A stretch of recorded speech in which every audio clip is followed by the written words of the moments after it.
पुणे ते यवतमाळ या खासगी ट्रॅव्हल्सच्या बसला सिंदखेड राजानजीक अपघात। सकाळी 6 वाजेच्या सुमारास घडला अपघातात 18 प्रवासी जखमी, लहान बाळाची प्रकृती चिंताजनक। अपघातातील जखमींवर जालन्यातील जिल्हा सामान्य रुग्णालयात उपचार सुरू। पुणे ते यवतमाळ या खासगी ट्रॅव्हल्सच्या बसला सिंदखेड राजानजीक अपघात झाला आहे। आज सकाळी 6 वाजेच्या सुमारास ही घटना घडली असून यात 18 प्रवासी जखमी झाले आहेत, तर लहान बाळाची प्रकृती अत्यंत चिंताजनक आहे। अपघातातील 5 ते 6 जणांना सिंदखेड राजा येथील रुग्णालयात दाखल करण्यात आले आहेत, तर 10 ते 12 जखमींना जालन्यातील जिल्हा सामान्य रुग्णालयात दाखल करण्यात आले असून त्यांच्यावर जिल्हा सामान्य रुग्णालयामध्ये उपचार सुरू करण्यात आले आहेत। जखमींमध्ये लहान बालकांना मोठ्या प्रमाणात दुखापत झाली आहे। दरम्यान चिंतामणी ट्रॅव्हल्सच्या चालकाला गाडी चालवताना डुलकी आल्याने हा अपघात घडल्याची प्राथमिक माहिती समोर येत आहे। चालकाला डुलकी आल्याने गाडीवरील ताबा सुटला, त्यामुळे सदर ट्रॅव्हल्सने 2 ते 3 पलटी घेतली आणि यामध्ये प्रवाशांना गंभीर दुखापत झाली आहे।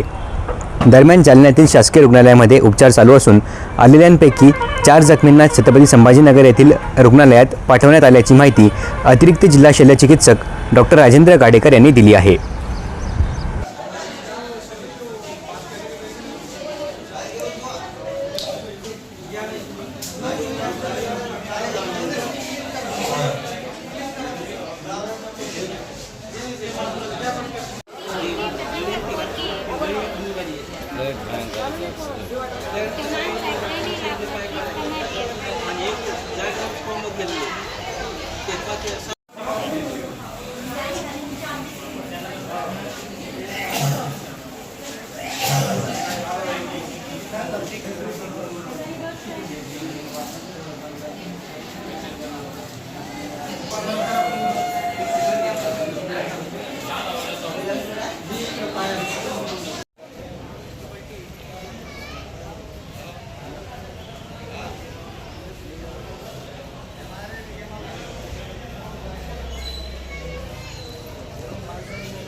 तर लगजडी पलटीची घटना घडलेली, किती पेशंट आपल्याकडे आलेले आहेत?